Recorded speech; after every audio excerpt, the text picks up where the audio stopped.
नमस्कार, सुर्खियां में आप सभी का स्वागत है। मैं हूं आपके साथ फान्या देवांगन। बुलेटिन की शुरुआत करते हैं इस वक्त की बड़ी खबर रायपुर से। इंटरनेशनल ड्रग पेडलिंग मामले में बड़ा खुलासा हुआ है। बता दें कि गिरफ्तार ड्रग पेडलर सरगना लवजीत सिंह ने तस्कर गैंग के 2 आकाओं के नाम उगले हैं। पुलिस की टीमें तलाश में जुटी हुई है। आपको बता दें कि 5 नए ड्रग यूजर और लोकल सप्लायर को हिरासत में लेकर पूछताछ अभी जारी है। तो वहीं गिरफ्तार ड्रग पेडलर्स के साथ ग्राहकों को बैठाकर पूछताछ की जा रही है। कई अहम तथ्य सामने भी आए हैं। 5 ड्रग पेडलर्स की आज पुलिस रिमांड खत्म होगी। पुलिस आज सभी पेडलर्स को कोर्ट में पेश करेगी। इस वक्त की बड़ी खबर आप तक हम पहुंचा रहे हैं रायपुर से। इंटरनेशनल ड्रग पेडलिंग मामले में बड़ा खुलासा हुआ है। गिरफ्तार ड्रग पेडलर सरगना लवजीत सिंह ने तस्कर गैंग के 2 आकाओं के नाम उगले हैं। तो वहीं पुलिस की टीम तलाश में जुटी हुई है। चलिए इस खबर पर ज्यादा जानकारी के लिए भूपेश टांड्या हमारे साथ जुड़ चुके हैं। जी भूपेश, इंटरनेशनल ड्रग पेडलिंग मामले में क्या कुछ बड़ा खुलासा हुआ है, जानकारी दीजिए। सानिया, राजधानी रायपुर में लगातार जो ड्रग पेडलर हैं उनकी जो पोल है वो खुलती नजर आ रही है और आखिर इसका चैन कहाँ है वो रायपुर पुलिस पता लगाने का भारी भरकम प्रयास कर रही है। इससे पहले भी हमने अपने दर्शकों को बताया था कि करोड़ों रुपए के ड्रग के साथ जो तस्कर हैं वो गिरफ्तार हुए थे और एक बार बड़े मात्रा में ड्रग पेडलर हैं उनके खिलाफ में कार्यवाही किया गया है और गिरफ्तार ड्रग पेडलर जो सरगना है लवजीत सिंह ने तस्कर गैंग के 2 आकाओं के नाम भी उन्होंने बताया है। पुलिस की जो टीम है तलाश में हालांकि जुटी हुई है और 5 जो नए ड्रग यूजर्स हैं उसको लोकल सप्लायर के रूप में पूछताछ किया जा रहा है और गिरफ्तार जो ड्रग पेडलर हैं उनके साथ ग्राहकों को बैठाकर पूछताछ करने में कई अहम जो तथ्य हैं वो भी निकल कर सामने आई है। पुलिस जल्द ही इसका खुलासा भी करने वाली है। 5 जो ड्रग पेडलर्स हैं उसकी आज पुलिस रिमांड पूरी तरह से खत्म हो जाएगी। पुलिस आज को जो सभी ड्रग पेडलर हैं कोर्ट में पेश करेगी और तब तक देखने वाली बात होगी कि और किस तरह से जो नए जो तथ्य हैं वो पुलिस के सामने निकल कर सामने आने वाले हैं। जी भूपेश, बने रहिए, और भी जानकारी आपसे लेंगे। तो आपको बता दें गिरफ्तार ड्रग पेडलर्स के साथ ग्राहकों को बैठाकर पूछताछ जारी है और कई अहम तथ्य जो है वो सामने भी आए हैं। 5 ड्रग पेडलर्स की आज पुलिस रिमांड खत्म होने वाली है। रायपुर से इस वक्त की बड़ी खबर आपको बता दें, 29 अगस्त को राज्य शासन का खेल अलंकरण समारोह होगा। खेल में प्रशिक्षकों के पुरस्कार पर मामला जो है वो उलझने वाला है। ग्राउंड लेवल कोच और खेल संघ से नामित कोच में टकराव की नौबत आ सकती है। वर्ष 2023 और 2024 के लिए 403 आवेदन जो है वो आए हुए हैं। रायपुर से इस वक्त की बड़ी खबर आपको हम बता रहे हैं, 29 अगस्त को राज्य शासन का खेल अलंकरण समारोह होगा और खेल में प्रशिक्षकों के पुरस्कार पर मामला जो है उलझेगा। चलिए इस खबर पर ज्यादा जानकारी के लिए हमारे सहयोगी भूपेश हमारे साथ बने हुए हैं। जी भूपेश, 29 अगस्त को राज्य शासन का खेल अलंकरण समारोह होगा, पूरी जानकारी दीजिए और क्यों पुरस्कार पर मामला जो है वो उलझने वाला है, बताइए। बिल्कुल, प्रत्येक वर्ष के भांति इस वर्ष भी राज्य खेल अलंकरण जो समारोह है उसका आयोजन 29 अगस्त को किया गया है। राज्य के जो प्रतिभावान खिलाड़ी हैं उन्हें पुरस्कृत किया जाएगा, जिसमें छत्तीसगढ़ के मुखिया यानी कि मुख्यमंत्री विष्णुदेव साय खासतौर पर इसमें मौजूद रहने वाले हैं और इसके अलावा जो छत्तीसगढ़ के जो खेल मंत्री हैं टंकराम वर्मा, विधानसभा अध्यक्ष डॉक्टर रमन सिंह और तमाम जो नेतागण हैं भारतीय जनता पार्टी के और विधायकगण हैं वो इसमें मौजूद रहने वाले हैं। कार्यक्रम में विशिष्ट अतिथि के रूप में रायपुर सांसद बृजमोहन अग्रवाल और मंत्री रामविचार नेताम के अलावा, जैसे हमने पहले बताया, तमाम मंत्रीगण इसमें मौजूद रहने वाले हैं और इस बार कार्यक्रम में राज्य शासन के द्वारा जो जिस प्रकार से 2021-22 के लिए शहीद राजीव पांडे पुरस्कार दिया गया था और एक बार फिर से जो पुरस्कृत होने वाले हैं इसमें सैकड़ों की संख्या में जो खिलाड़ीगण हैं उन्होंने आवेदन किया हुआ है और निश्चित तौर पर आने वाले समय में इसकी जो संख्या है वो भी बढ़ने की आकांक्षाएं हैं, क्योंकि राष्ट्रीय ओपन जो खेलने की जो बातें सामने आती है, उसके दौरान छत्तीसगढ़ के जो कई प्रतिभावान खिलाड़ी हैं वो प्रदेश से अन्य प्रदेशों में जाकर के प्रदेश का नाम रोशन करते हैं। ऐसे जो तमाम खिलाड़ीगण हैं उनका जो सम्मान है इस बार होने वाला है। खेल में जो प्रशिक्षकों का भी जो मामला है वो उलझने वाला है और ग्राउंड लेवल पर जो कोच और खेल संघ से जो नामित कोच में टकराव की भी नौबत आ सकती है। वर्ष जिस प्रकार से 2023-24 के लिए 403 आवेदन आए थे और इस बार अभी आवेदन करने की जो प्रक्रिया है वो जारी है और माना जा रहा है कि सैकड़ों की संख्या में जो खेल की जो पुरस्कार है वो खिलाड़ियों को दिए जाएंगे। जी भूपेश, बने रहिए और भी जानकारी आपसे लेंगे। तो आपको बता दें 29 अगस्त को राज्य शासन का खेल अलंकरण समारोह होने वाला है और खेल में प्रशिक्षकों के पुरस्कार पर मामला जो है वो भी उलझने वाला है। रायपुर से इस वक्त की बड़ी खबर आपको बता दें, पावर कंपनी के एमडी भीम सिंह कंवर आज समीक्षा करने वाले हैं। सोलर पैनल लगाने के दिन तय होंगे आज। बता दें कि पीएम सूर्य घर योजना में वेंडरों की लगेगी क्लास, एक एक आवेदन का हिसाब लिया जाएगा। प्रधानमंत्री सूर्य घर योजना के आवेदन थोक में आए हुए हैं, लेकिन सोलर पैनल लगने की रफ्तार जो है वो धीमी है। इस वक्त की बड़ी खबर रायपुर से आप तक हम पहुंचा रहे हैं। पावर कंपनी के एमडी भीम सिंह कंवर आज समीक्षा करने वाले हैं। सोलर पैनल लगाने के दिन भी तय होंगे आज। चलिए इस खबर पर ज्यादा जानकारी के लिए हमारे सहयोगी भूपेश हमारे साथ बने हुए हैं। जी भूपेश, पावर कंपनी के एमडी भीम सिंह कंवर आज समीक्षा करने वाले हैं, पूरी जानकारी इस पर दीजिए। बिल्कुल, एक और जिस प्रकार से विद्युत कंपनियां लगातार जो दाम है वो बढ़ा रही हैं, बिजली बिल की जो दर है उसमें इजाफा कर रही है। अब इसको देखते हुए इसके मद्देनजर पूरे प्रदेश भर हो या फिर और जो अन्य प्रदेश हैं उसमें अब सोलर पैनल को बढ़ावा दिए जाने की जो बात है वो लगातार सामने आ रही है। पावर कंपनी के जो एमडी हैं भीम सिंह कंवर आज समीक्षा बैठक करने वाले हैं और इसमें समीक्षा बैठक में यही बातों पर सबसे ज्यादा जोर दिया जाएगा कि सोलर पैनल लगाने के दिन तय आखिर कब किया जाना है।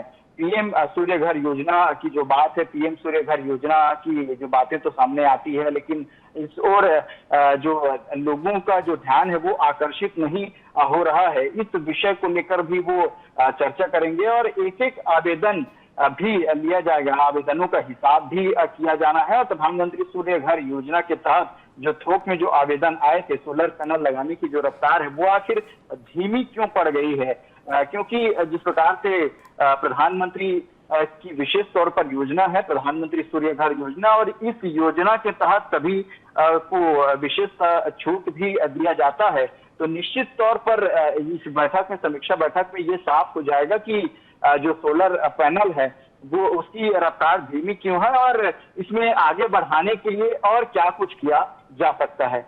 जी भूपेश, बने रहिए और भी जानकारी आपसे लेंगे। तो आपको बता दें पावर कंपनी के एमडी भीम सिंह कंवर आज समीक्षा करने वाले हैं। सोलर पैनल लगाने के दिन भी तय किया जाएगा। पीएम सूर्य घर योजना में वेंडरों की क्लास भी लग सकती है।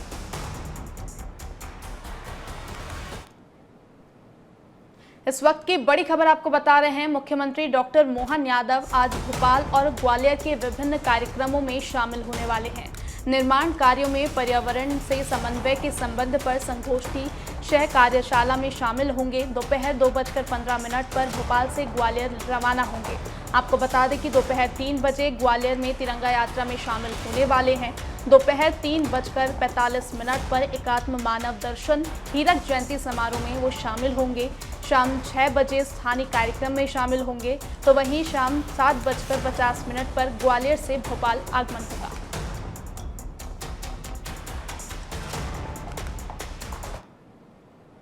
रायपुर से इस वक्त की बड़ी खबर आपको बता रहे हैं, बीजेपी का हर घर तिरंगा और तिरंगा यात्रा अभियान आज से शुरू हो गया है।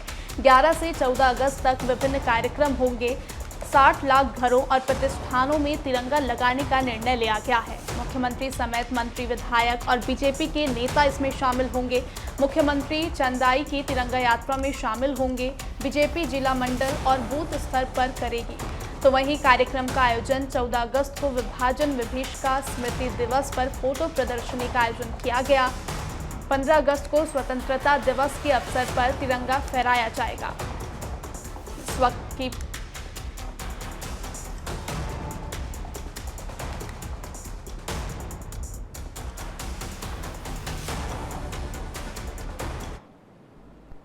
रायपुर से इस वक्त की बड़ी खबर आपको बता दें, सीएम विष्णुदेव साय के हेलीकॉप्टर में तकनीकी खराबी आई है। सीएम विष्णुदेव साय के हेलीकॉप्टर से उतरकर वेटिंग रूम में इंतजार कर रहे हैं। सीएम के साथ अजय जामवाल और किरण सिंह देव भी मौजूद हैं। आपको बता दें कि तकनीकी दल हेलीकॉप्टर की जांच में जुटी हुई है। मुख्यमंत्री को सारंगगढ़ के लिए रवाना होना था। इस वक्त की बड़ी खबर आपको हम बता रहे हैं, रायपुर से सीएम विष्णुदेव साय के हेलीकॉप्टर में तकनीकी खराबी आ गई है। सीएम विष्णुदेव साय हेलीकॉप्टर से उतरकर वेटिंग रूम में इंतजार कर रहे हैं, तो वहीं सीएम के साथ अजय जामवाल और किरण सिंह देव भी मौजूद हैं। इस वक्त की बड़ी खबर हम आप तक पहुंचा रहे हैं, रायपुर से सीएम विष्णुदेव साय के हेलीकॉप्टर में तकनीकी खराबी आई है। सीएम विष्णुदेव साय हेलीकॉप्टर से उतरकर वेटिंग रूम में इंतजार कर रहे हैं। चलिए इस खबर पर ज्यादा जानकारी के लिए हमारे सहयोगी भूपेश हमारे साथ बने हुए हैं। जी भूपेश, सीएम विष्णुदेव साय के हेलीकॉप्टर में तकनीकी खराबी आई है, पूरी जानकारी इस पर दीजिए। बिल्कुल फानिया, मुख्यमंत्री विष्णुदेव साय आज सारंगगढ़ और बिलाईगढ़ और इसके अलावा महासमुंद के दौरे पर रहने वाले थे और करीब 12 बजे उन्हें चौपर से जाना था। तो अब एक बड़ी खबर निकल कर सामने आ रही है। वो जैसे ही निकलने वाले थे तब ये पता चला कि उनकी जो हेलीकॉप्टर्स है उसमें तकनीकी दिक्कत सामने आ गई है। करीब 186 करोड़ रुपए के बड़ी सौगात भी वो देने वाले थे और इस दौरान वो रवाना जैसे ही होने वाले थे, ठीक वैसे ही पता चला। ये पहली दफा नहीं है, इससे पहले भी जो तकनीकी प्रॉब्लम्स हैं छत्तीसगढ़ के जो हेलीकॉप्टर्स हैं उसमें देखने के लिए मिला था और ये दूसरी दफा है कि इस प्रकार की जो बातें हैं वो सामने आई है। मुख्यमंत्री हालांकि विष्णुदेव साय वेटिंग रूम में इंतजार कर रहे हैं और सीएम के साथ छत्तीसगढ़ के जो संगठन महामंत्री हैं अजय जामवाल और इसके अलावा प्रदेश अध्यक्ष भारतीय जनता पार्टी के किरण सिंहदेव वो भी मौजूद हैं और तकनीकी दल हेलीकॉप्टर की जो जांच है वो कर रही है। मुख्यमंत्री को सारंगगढ़ के लिए रवाना होना था, उसके बाद वो महासमुंद में कई जो बड़ी सौगात हैं वो देने वाले थे। तो निश्चित तौर पर अब देखने वाली बात होगी कि और कितना समय लगता है उनके जो हेलीकॉप्टर्स है उसको बनाने में। जी भूपेश, बने रहिए, और भी जानकारी आपसे लेंगे। रायपुर से इस वक्त की बड़ी खबर आपको बता दें, पूर्व सीएम भूपेश बघेल के बिलासपुर में दिए बयान पर डिप्टी सीएम अरुण साव का बयान सामने आया है। भूपेश बघेल ने कहा था, मैं शरणागत नहीं होऊंगा, मुझे हेमंत बिस्व शर्मा नहीं हूँ। अरुण साव ने पलटवार में कहा है कि वो मुगालते में ना रहे। भूपेश बघेल का बयान बताता है कि अपनी पार्टी में अपना स्थान सुरक्षित रखने के लिए ऐसा बयान दे रहे हैं, जबकि ऐसा कोई बात नहीं है। कांग्रेस के हालात ऐसे कि भूपेश बघेल को अपनी प्रतिबद्धता दिखानी पड़ रही है।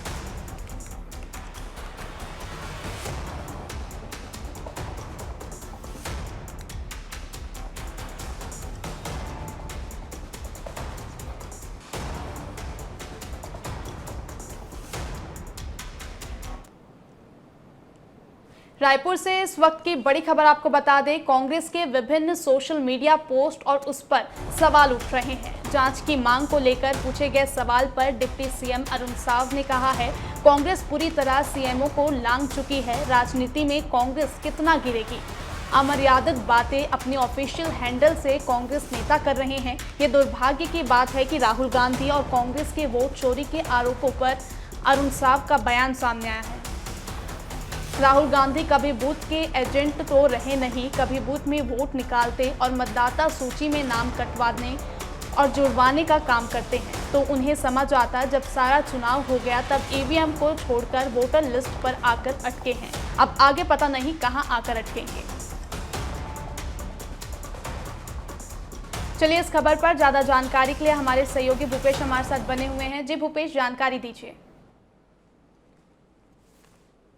बिल्कुल, इन दिनों कांग्रेस पार्टी के जो तमाम नेतागण हैं वोट चोरी को लेकर के हो चाहे और अन्य जो मुद्दे हैं छत्तीसगढ़ के, उन तमाम विषयों को लेकर सोशल मीडिया पर पोस्ट करते नजर आते रहे हैं और इसको लेकर के जांच की जो मांग है वो छत्तीसगढ़ में कांग्रेस पार्टी के जो तमाम नेता हैं वो करते रहे हैं। तो इस पर छत्तीसगढ़ के जो डिप्टी सीएम है अरुण साव, उन्होंने बयान दिया है और उनका कहना है कि जो जांच की मांग को लेकर सवाल पूछ रही है कांग्रेस पार्टी, तो कांग्रेस पार्टी पूरी तरह से अपनी सीमाओं को लांघ चुकी है। इस तरह का जो बयान है उन्होंने दिया है। और राजनीति में आखिर कितना गिरना, जो कांग्रेस पार्टी के सोशल मीडिया के माध्यम से जो जानकारी दिया जा रहा है, बताई जा रही है, तो राजनीति में पूरी तरह से इसको गिरना करार भारतीय जनता पार्टी के दिग्गज नेता और डिप्टी सीएम अरुण साव ने कहा है। और कांग्रेस के जो तमाम सोशल मीडिया पर जो पोस्ट किए जा रहे हैं उसको अमर्यादित उन्होंने करार दिया। ऑफिशियल हैंडल पर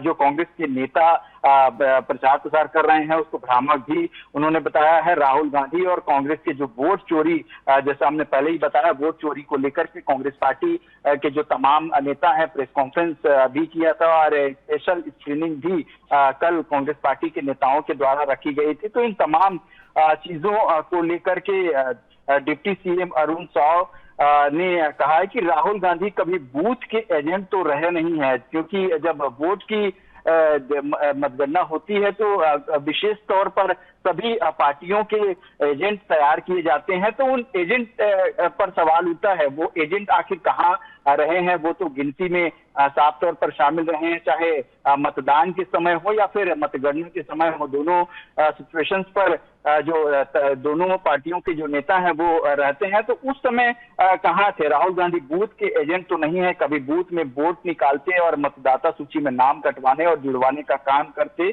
उन्हें ज्यादा समझ आता। ऐसा हम नहीं कह रहे फानिया, बल्कि छत्तीसगढ़ के डिप्टी सीएम अरुण साव कह रहे हैं। जब सारा चुनाव हो गया तब ईवीएम को छोड़कर वोटर लिस्ट पर आकर अटके हैं। अब जाकर के आगे पता चला है कि वहां आकर के अटकलें आखिर कब उनकी दूर होंगी। जी भूपेश, बने रहिए, और भी जानकारी आपसे लेंगे।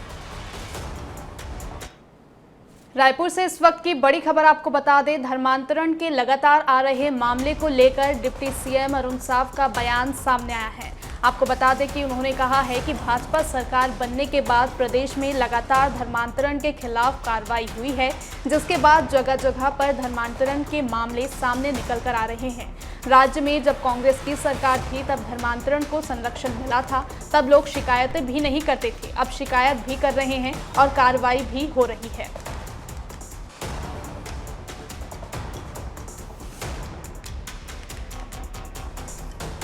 चलिए, इस खबर पर ज्यादा जानकारी के लिए हमारे सहयोगी भूपेश हमारे साथ बने हुए हैं। जी भूपेश, धर्मांतरण के लगातार मामले जो हैं वो सामने आ रहे हैं, उसको लेकर डिप्टी सीएम ने क्या कुछ कहा है, बताएं।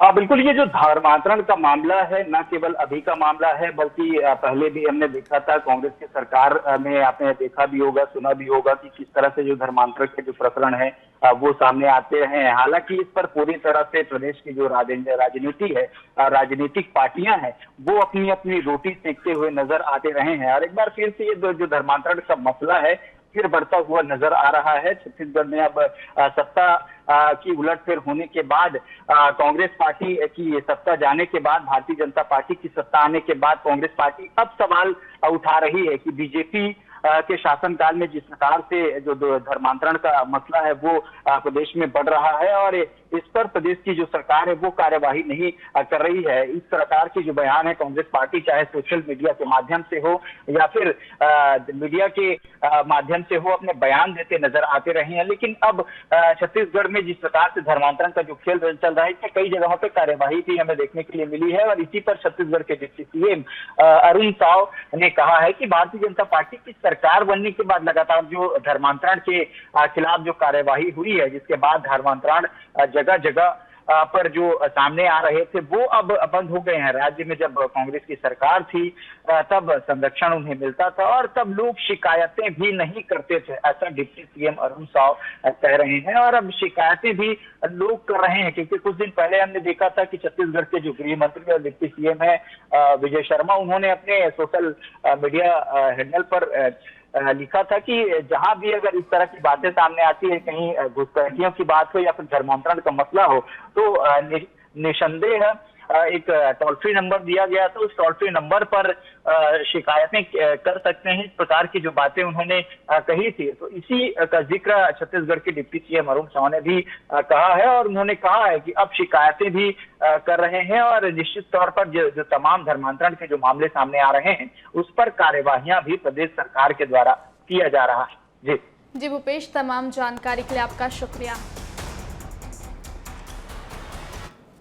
इस वक्त की बड़ी खबर श्रावस्ती से आपको बता रहे हैं। श्रावस्ती में भीषण सड़क हादसा हुआ है। अनियंत्रित ट्रैक्टर ने बाइक सवार से आमने सामने जोरदार भिड़ंत हुई है। बाइक पर सवार थे दंपत्ति सहित 6 लोग। 8 वर्षीय मासूम सहित 4 लोगों की मौके पर मौत हो गई है। मौके पर चीख पुकार मच गई थी। बता दें कि भाई के घर से रक्षा बांधकर वापस लौट रहे बहन सहित 5 लोगों की मौत हुई है। एक ही बाइक पर 6 लोग सवार थे।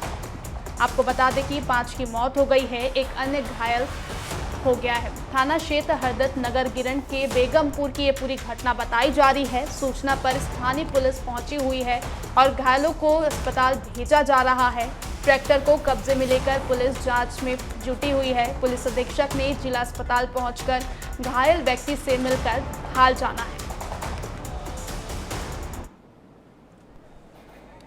ये आज सुबह लगभग 8:30 बजे के आसपास ये रिसिया थाना क्षेत्र के मंगलपुरवा के निवासी थे।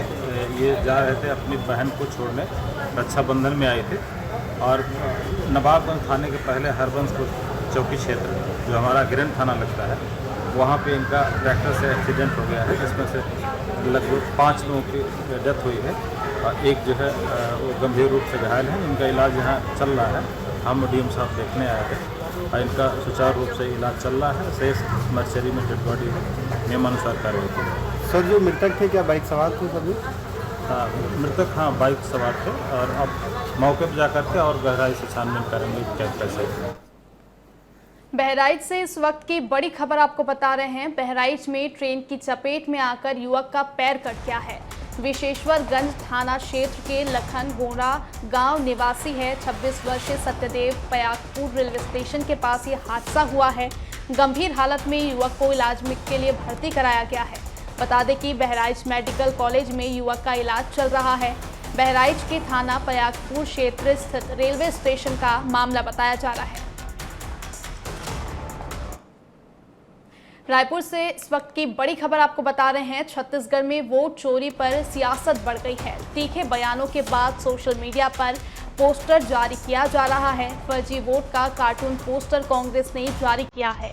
भाजपा को चोरी की सरकार बताया है। एक्स में पोस्ट करते हुए चुटकी ली गई है। लिखा है, अब की बार चोरी की सरकार।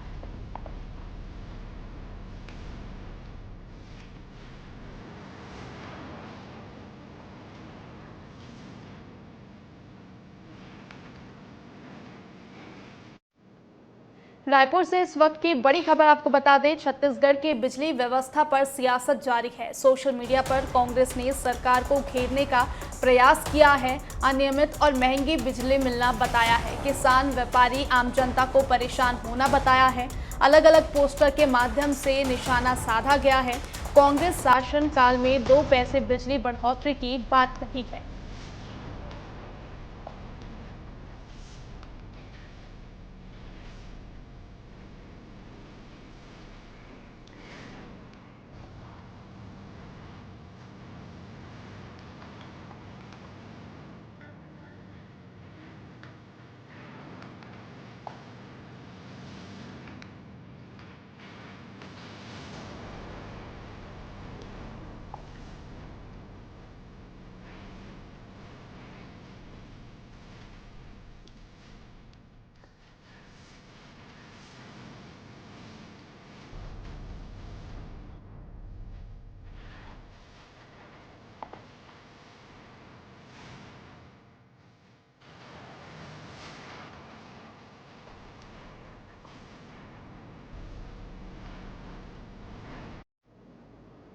रायपुर से इस वक्त की बड़ी खबर आपको बता रहे हैं। मुख्यमंत्री विष्णुदेव साय सारंगढ़ बिलाईगढ़ जिले के लिए रवाना हो गए हैं।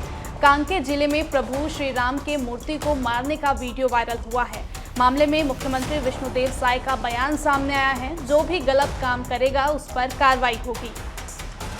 इस वक्त की बड़ी खबर रायपुर से आप तक हम पहुंचा रहे हैं। मुख्यमंत्री विष्णुदेव साय सारंगगढ़ बिलाईगढ़ जिले के लिए रवाना हो गए हैं। कांकेर जिले में प्रभु श्री राम की मूर्ति को मारने का वीडियो सोशल मीडिया पर वायरल हो रहा है।